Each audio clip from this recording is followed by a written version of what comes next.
வடமொழி கற்கள் கலக்காமல் இருக்க வேண்டும் என்பதில் உறுதியாக இருந்தவர் என்பது தெரியும். ஆனால் உங்களுக்கு ஒரு தகவல் சொல்கின்றேன். பாரத நாட்டின் வடபகுதியிலே மிக பிரபலமான ஒரு ஸ்லோகம் இருக்கிறது. இன்றைக்கும் கூட பல பேர் தினசரி காலை எழுந்தவுடன் அந்த ஸ்லோகத்தை சொல்கின்றார்கள். அந்த ஸ்லோகத்தில் வரக்கூடிய வரி என்ன தெரியுமா உங்களுக்கு? சமுத்திர வசனே தேவி, நிலமகளை குறித்து பாடுவது. சமுத்திர வசனே தேவி பர்வதஸ்தன மண்டலே விஷ்ணு பத்னி நமஸ்துப்யம் பாதஸ்பர்ஷம் க்ஷமஸ்வமே என்பது 2 வரிகள். இந்த முதல்ல வரக்கூடிய சமுத்திர வசனே தேவி, அதுக்கு என்ன பொருள்? நீராறும் கடலுடுத்த நிலமடந்தை. 2 பேரும் ஒருத்தருக்கு ஒருத்தர் சந்திச்சுக்கல. இவர் நீராறும் கடலுடுத்த நிலமடந்தைன்னு சொல்றார், அவர் சமஸ்கிருத வசனே தேவிங்கிறார். அதாவது அவர் அதே தான் சொல்றாரு. கடல் உடுத்த உடையாக சொல்கின்றார், சமுத்திரத்தை ஆடையாக கொண்டவளே என்பது அவருடைய வரி. அதனால தான் பாரதி சொன்னபடி செப்பு மொழி 18 உடையாள், ஆனால் சிந்தனை 1 உடையாள். இப்படி பல உதாரணங்கள் இந்த மொழிக்கு நம்ம மற்ற மொழிக்கு சொல்ல முடியும். ஆனால் இங்கே பெருமைக்குரிய அம்சம் என்னவென்றால், முதலாக அதை வாழ்த்து பாடலாக அங்கீகரித்து ஏற்றி அவர் உயிரோடு இருக்கும் பொழுது வாழ்ந்து கொண்டு அவரே இந்த வளாகத்துக்குள்ளே இந்த கட்டிடத்து பல்கலைக்கழகத்திற்கு வந்து சிறப்பித்து மகிழ்ந்து போன சம்பவங்கள். அந்த வகையில் இது மிக சிறப்பாக இருக்கின்றது. ஒரு எனக்கு வந்த நூலில் தஞ்சையினுடைய வரலாறு பதிப்பிக்கப்பட்டிருக்கிறது. ராஜேந்திர சோழன், அதன் பிறகு பாண்டியர்கள், அதன் பிறகு போஷாளர்கள், அதன் பிறகு விஜயநகர பேரரசு, அதன் பிறகு நாயக்கர் ஆட்சி, அதன் பிறகு மராட்டியர் ஆட்சி என்று காலக்கணக்கெல்லாம் பயனுள்ள சில தகவல் எனக்கு தந்த புத்தகத்தில் தந்திருக்கிறார்கள். அதற்காக நன்றி. 2 வரிகள் வருகின்றன. எனக்கு கூட அது சந்தேகம்தான். இங்கே சத்திரம் சத்திரம் என்று உண்டு. அதாவது மன்னர்கள் காலத்தில் ஆங்காங்கு சத்திரம் வைத்தார்கள். ஒன்றை பதிவு செய்ய வேண்டாம். உணவு விடுதிகள் என்பது இந்த நாட்டில் இல்லை. புரிகிற மாதிரி தமிழுக்கு புரிகிற தமிழ்ல சொன்னா ஹோட்டல் கிடையாது. சாப்பாடு விட்டதாக வரலாறு இல்லை. காரணம், எந்த வீட்டிலுமே வாசல்ல நிற்பார்கள். யாராவது சாப்பிட வரமாட்டானா என்று பார்த்து, ஆர்க்கும் இடிமீன் அவர் என்ன மீன் பார்த்திருந்தும் யாராவது வரமாட்டானான்னு பார்த்திருந்து. இது 1000 ஆண்டுகளுக்கு முன்பாக வாழ்ந்த திருமூலவர் செய்த பதிவு. அதுதான் நம்ம நாட்டுடைய ஒரு பண்பாடு. இன்னொன்று, இது ரொம்ப சுருக்கமா சொல்றேன். இன்னொன்று, இந்த தேசத்துல ஒருத்தன் வீட்டு வாசல்ல போய் நின்று எனக்கு பசிக்குது சோறு கொடுன்னு கேட்கறதுக்கு அந்த காலத்து ஏற்பாடு கவனிங்க. இப்ப நான் சொன்னா உங்களுக்கு புரியவே புரியாது. அந்த காலத்துல செல்வ செழிப்பு, வறுமை என்கிற வார்த்தைக்கு வறுமை வைத்தவர்கள், இல்லை என்கிற வார்த்தையை இல்லாமல் செய்தவர்கள். கற்பனை இல்லை, முத்துக்களை குவித்து குவித்து விற்றார்கள். நம்மால் நம்ப முடியாது. அவ்வளவே சொல்லுவானே. இதே தஞ்சாவூர்ல நான் வருவாய்த்துறை நிலவரி திட்டத்தில் பணிபுரிந்தேன். ஆரம்பத்தில் முதல் நிலையில், அதாவது லோயர் டிவிஷன் கிளார்க்னு பேர், பின்னாடி தான் அது மாற்றிட்டாங்க. இப்போ அசிஸ்டன்ட் தான் பேர்லாம் சொல்கிறாங்க. எனக்கு சம்பளம் 107 ரூபா, 90 ரூபா சம்பளம், 10 ரூபா படி பஞ்சப்படி, 7 ரூபா வீட்டு வாடகை, 90 10 7 அவ்வளவுதானே. ஆனா உனக்கு அந்த மதிப்பு தெரியுமான்னு கேட்டா ரொம்ப பேருக்கு அதையே புரிஞ்சுக்க மாட்டேங்கிறான். நான் எங்க ராஜப்பா நகர்ல எங்க அலுவலகத்துக்கு அந்த தெருமுனையில் ஒரு நாயர் கடை. காலம்பரை எல்லா அலுவலகமும் அப்படிதான் நடக்கும். எங்க அலுவலகத்திலையும் போய் கையெழுத்தெல்லாம் போட்ட உடனே ஒரு 11 மணிக்கு நாங்கள் எல்லாருமே சேர்ந்து அந்த நாயர் கடையில் போய் ஒரு பருப்பு வடை, ஒரு தேநீர் சாப்பிடுவோம். சாயந்தரமும் சாப்பிடுவோம். கணக்கு வச்சிருப்போம். 1ஆம் தேதி சம்பளம் வாங்கினோடனே நேராக அங்கே வந்து 1 மாதம் நான் 2 வேளையும் வடையும் தேநீரும் சாப்பிட்டதுக்கு மொத்த கணக்கு 6.5 ரூபா. எவ்வளவு? 6.5 ரூபா. எட்டனா காசை பையில போட்டு 100 ரூபாயை கொண்டு போய் எங்கள் அம்மாட்ட கொடுப்பேன். நம்புங்க உங்களால்? இன்னைக்கு 6.5 ரூபாய்க்கு உங்களால் ஒரு வேளைக்கு ஒரு வடையும் ஒரு தேநீரும் சாப்பிட முடியாது. இதையே நீ புரிஞ்சுக்க முடியாத போது ஒரு காலகட்டத்தில் நாம் எவ்வளவு செழிப்பாக வாழ்ந்தோம்னு சொன்னா கற்பனையே கூட பண்ணி பார்க்க முடியாது. அவ்வளவு தரித்திரம் நமக்கு வந்து விட்டது. செழிப்பை செழிப்போடு வாங்கினோம், இல்லை என்கிற வார்த்தை இல்லை, இல்லாதவன் இல்லை. கம்பராமாயணத்தில் சொல்வது போல பணக்காரன் என்று எவருமே இல்லை. ஏழை நூத்து இருந்தா தானே பணக்காரன் சொல்ல முடியும். படிச்சவன் எவருமே இல்லை, படிக்காதவன் இருந்தா தானே படிச்சவன் சொல்ல முடியும். அது மாதிரி இந்த தேசத்துல நம்முடைய நாட்டில் பணக்காரன் யாருமே கிடையாது. என்ன எல்லாரும் பண வசதி இருந்தார், ஏழையே இல்லை. அது ஒரு காரணம். இன்னொரு காரணம், ஏதேனும் ஒரு காலகட்டத்தில் பஞ்சம் ஏற்பட்டு அதன் காரணமாக உணவுக்கு கை நீட்ட நேர்ந்தாலும் அந்த காலத்து ஏற்பாட்டின்படி, நீங்க தப்பா புரிஞ்சக்கூடாது நான் சொன்னா, ஏன்னா ரொம்ப ஜாக்கிரதையா இருக்க வேண்டியிருக்கு. இப்ப எல்லாமே உடனே விருட்டுன்னு எழுத ஆரம்பிச்சிருவாங்க. அந்த காலத்தில் இருந்த ஏற்பாட்டின்படி எவரும் அடுத்தவன் வீட்டிலே போய் கை நீட்பதில்லை.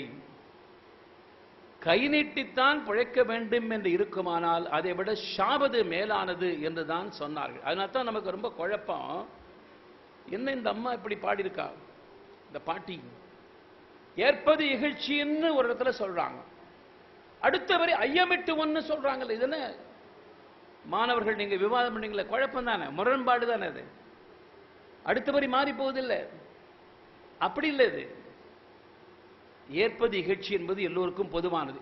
என்னை பொறுத்தவரையில் தமிழ்நாடு அரசாங்கம் தன்னுடைய அரசாங்கத்தினுடைய சின்னத்தில் இருக்கிற வாசகத்தை மாற்றிவிட்டு, வாயுமையே வெல்லும் என்பதை மாற்றிவிட்டு ஏற்பது இகழ்ச்சி என்கின்ற வாசகத்தை பொருத்த வேண்டும் என்பது எனக்கு நோக்கம். அதுதான் இன்றைய தேவையாக இருக்கிறது. ஆனால் ஐயமிட்டுவன் என்பது என்ன? இரண்டே 2 பேர் மாத்திரம்தான் அடுத்த வீட்டு வாசல்ல நின்று பிட்சை கேட்பதற்கு உரிமை. அது இயலாமையால் அல்ல, இல்லாமையால் அல்ல, ஏற்பாடு. ஒன்று குருகுலத்தில் வசித்து வந்த மாணவர்கள், பிரம்மச்சாரிகள், மற்றொன்று வேதம் போதி பிழைத்து வந்தவர்கள், மறுநாளைக்காக சேர்த்து வைக்காம. இவங்க தான் விடுவிடா விடுவிடா கேட்கலாம். வேற யாரும் அடுத்த வீட்டில் போய் கை நீட்ட நிலைமை வந்ததுன்னா அதுக்கு செத்து போலான்னு நினைப்பான். இது நான் சொல்றது அந்த காலம். அதனாலேயே பல என்ன தப்பா வந்து இன்னொன்னு இருக்கு. வள்ளுவன் சொல்லுகிறாரு, எங்க ஆசிரியர் எனக்கு சொல்லிக் கொடுக்கும் போது எங்க ஆசிரியர் குறை சொல்றேன்னு தப்பா எடுத்துக்காங்க. செல்விருந்தோம்பே வருவிருந்து காத்திருப்பான், நல்விருந்து வானத்தவர்க்குன்னு. நான் முதல்ல நான் படிச்ச போது வீட்டுக்கு வரக்கூடியவனை வருக என்று வரவேற்று விட்டு போறவனையும் ரொம்ப சந்தோஷமா வழி அனுப்புவன் தான் அப்படின்னு எனக்கு சொல்லிக் கொடுத்தாரு. போறவனை வழி அனுப்புறதுக்கு தமிழனுக்கு சொல்லியா கொடுக்கணும்? நீங்க தஞ்சாவூர் ரயில் நிலையத்தில் நடைமேடை சீட்டு கொடுக்குறாங்கல்ல, காலம்பர நடைமேடை சீட்டு எவனும் வாங்குறதே விற்கிறதே இல்லை. ராத்திரி தான் எல்லாம் இங்கேருந்து போற ரயில், அதுக்கு தான் நடைமேடை சீட்டு நிறைய விற்குது. வழி அனுப்புறதுக்கு வந்துடுறாங்க, வரவேற்கிறதுக்கு ஒத்துன வரமாட்டேங்கிறான். வழி அனுப்புறதுக்கு என்ன பெரிய அதில் சிறப்பு அதில் இருக்கு? வீட்டை விட்டு வெளில போனால் நிம்மதி தான் இருப்போம். அதல்ல, செல்விருந்தோம்பி வருவிருந்து காத்திருப்பான். என்ன அர்த்தம்னா, வருவிருந்து என்றால் வீட்டு வாசல்ல நின்று பௌதி பிக்ஷாந்தேகின்னு கேட்பான் பாருங்க. அவன் வீட்டு வாசல்ல வந்து செல்விருந்து என்பது யாரு? துறவிகள். அவர்கள் தன்னுடைய இறைவை பற்றி நாமத்தை பாடிக்கொண்டே அவர்கள் சென்று கொண்டே இருப்பார்கள். எந்த வீட்டு வாசலை போய் நிற்க மாட்டான். நீ தான் சத்தம் கேட்டு ஓடி போய் அவனுக்கு ஓடி போய் போடணும், நம்ம வீட்டு விட்டு போறதுக்குள்ள. அது செல்விருந்து, இது வருவிருந்து. இந்த காலம் எல்லாம் நமக்கு நினைவில்லை. இப்ப நான் ஏன் இந்த விஷயத்தை சொல்றேன்னு வழிக்கு வரேன். இந்த புத்தகத்துக்கும் இதுக்கு என்னையா சம்பந்தம்? இந்த சத்திரங்கள் எல்லாம் வைத்தார்கள். எங்க வீட்டிலேயே கூட சில நேரத்தில் என்ன பண்ணுவாங்க, அந்த காலத்துல திருப்பதி போயிட்டு வருதெல்லாம் ரொம்ப பெரிய செய்தி. காசிக்கு போயிட்டு வருதெல்லாம் போயிட்டு வந்தோடனே 4 பிராமணனுக்கு சாப்பாடு போடணும்னு எங்க வீட்டில் இருக்கிற வழிகாட்டுறதுக்காக வந்திருக்கிற எங்களுடைய குரு சொல்வாரு. நான் அப்பவே கேட்டிருக்கேன், அது என்னங்க இது 4 பிராமணனுக்கு தான் சாப்பாடு போடணுமா? சரி, 4 நீங்க நான் திராவிட கழகம் இல்லை, புரிஞ்சுங்க. நான் பாரதிய ஜனதா கட்சி, அடிப்படையில் RSS. நான் விளக்கமா சொல்றேன் உங்களுக்கு. அது என்ன 4 பிராமணனுக்கு சாப்பாடு போடும்? இவன் என்ன பண்ணுவான் தெரியுமா? இவன் பங்க வீட்டு மாப்பிள்ளை, மச்சினை, பக்கத்து வீட்டில் ஒரு பேங்க் ஆஃபீஸர், அவன் பாதி அஜீர்ணத்தில் உட்காந்துருப்பான். அவனுக்கு போட்டேன். அட பாவி, பசிச்சவனுக்கு விட்டு போடக்கூடாது. பின்ன ஏன் இந்த வரி வந்ததுன்னு, அந்த காலத்துல தன் வீடு இல்லாத இன்னொரு வீட்டில் போய் கை நீட்டவோ சாப்பிட்றதுக்கோ அவன் பிராமண ஒத்தன் தான் வர முடியும், வேற வரமாட்டான். நீ கூப்பிட்டா வரமாட்டாயா? புரியுதா நான் சொல்றது? அதனால இந்த வரி வந்து எதுக்காக பூனை வளர்க்கிறோன்னு தெரியாமலே தொடர்ந்து வழியா பூனை வளர்த்தான் யாகத்துக்குங்கிற மாதிரி இப்பவும் அந்த வார்த்தை பிரயோகம் இருக்கு. அந்த வகையில் தான் சத்திரத்தில் ஒரு குறிப்பிட்ட சமுதாயத்துக்கு மாத்திரமே உணவு இருந்தார்கள். இந்த விவரம் தெரியாம இருந்தவன், அது மாற்றப்பட்டது, இந்த வரலாற்றில் பதிவாயிருக்கு. புரியுதா நான் சொல்றது? அதனால பல எதனால வந்தது என்பதற்காக இந்த விஷயத்தை நான் சொல்கின்றேன். இது அந்த காலத்து நிலைமை. இன்னொரு பெருமைக்குரிய செய்தி, நீராறும் கடலெடுத்த முதலாக சொன்னார்கள் என்பது மாத்திரமல்ல, தமிழ எனக்கு முன்னால் பேசும்போது சொன்னார்கள், நான் கூட பலத்து கருள் எழுப்ப வேண்டும் என்று கருள் எழுப்பினேன். செம்மொழி எழுப்ப வேண்டும் என்கின்ற குரல் ஓங்கி ஒலித்து பின்னால கலைஞர் அவர்கள் முதலமைச்சராக இருக்கும் பொழுது அது இன்னும் அதிகமாக தீவிரமாக ஒலித்து மாநாடெல்லாம் நிறைவேற்றிய பிறகு போட்டதெல்லாம் உங்களுக்கு தெரியும். ஆனால் நீராறும் கடலெடுத்த முதலாக அங்கீகரித்தது போலவே செம்மொழி, தமிழை செம்மொழியாக அங்கீகரிக்க வேண்டும் என்கின்ற தீர்மானம் போட்ட முதல் அமைப்பும் நம்முடைய கரந்தை தமிழ் சங்கம் தான். இதனுடைய பெருமைக்குரிய விஷயம். தமிழுக்காக ஒரு பல்கலைக்கழகம் தேவை என்று 1921 தீர்மானம் போட்டதும் நம்முடைய கரந்தை தமிழ் சங்கம் தான். தமிழ் பொழில் என்பதாக 1925 ஒரு பத்திரிகை தொடங்கி நடத்தியது நம்முடைய அமைப்பு தான் நடந்தது. சென்னையில் பெத்தாச்சி மன்றம் ஒரு மன்றம் இருக்கிறது. அது யார் பேருன்னு எனக்கு தெரியாமல் இருந்தது. பெத்தாச்சிங்கிறது ஆம்பளையா பொம்பளையான்னு கூட தெரியாமல் எனக்கு இருந்தது. உண்மைதான். ஒரு கால் இந்த பெத்தாச்சி செட்டியார் என்கின்ற ஒருவர் தான் இந்த தமிழ்ச்சங்கத்துக்காக இந்த இடத்தையெல்லாம் தந்துவதற்கு உதவியார் கேள்விப்பட்ட போது அவர்தான் இவர் என்பதாக நான் புரிந்து கொண்டு அந்த செய்தி எனக்கு கிடைத்ததற்காகவும் நன்றி தெரிவித்துக் கொள்கின்றேன். இதெல்லாம் வருகிறது. எனக்கு தந்த புத்தகம் தமிழ்ச்சங்கத்திலிருந்து வெளியிட்ட புத்தகத்தில் நான் அவர்களை பாராட்ட வேண்டிய அம்சம் ஒன்று இருக்கிறது. மகாத்மா காந்திஜி அவர்களோடு உரையாடுகிறார்கள். தமிழ்நாட்டுக்கு வந்து ஒரு செய்தி, மகாத்மா காந்திஜி அவர்கள் தமிழ்நாட்டுக்கு 28 முறை வந்திருக்கிறார். அதுல 7 முறை தஞ்சாவூருக்கு வந்திருக்காரு. எப்படி இருக்கு? ஆச்சரியமா இருக்குல்ல? 7 முறை தஞ்சாவூருக்கு வந்திருக்கிறார். தேசிய தலைவர்கள் எல்லாம் ஏதோ சும்மா டெல்லியில மாத்திரம் சுத்திட்டு இருப்பாங்க நினைச்சா, மகாத்மா காந்திஜி தமிழ்நாட்டுக்கு 28 முறை, அதுல தஞ்சாவூருக்கே 7 தடவை வந்திருக்காரு. அப்போ ஒரு சந்திப்பு, அந்த சந்திப்பை உள்ளதுபடி எப்படித்தான் பதிவு பண்ணாங்களோ பதிவு செய்து இப்போது புத்தகமாக வெளியிட்டிருக்கிறார்கள். அந்த புத்தகத்தில் காந்திஜி இவர்கள் ஏற்றுக்கொண்ட, இந்த கரந்தை தமிழ் சங்கத்தால் ஏற்றுக்கொண்ட எல்லா கொள்கையையும் காந்திஜி ஏற்றுக்கொள்ளவில்லை. ஆனால் இவர்கள் பேசும்போது அதை தெளிவாக கேட்டு அதற்கு தனக்கு தெரிந்த பதிலை தன் தரப்பிலிருந்து தருகிறார்.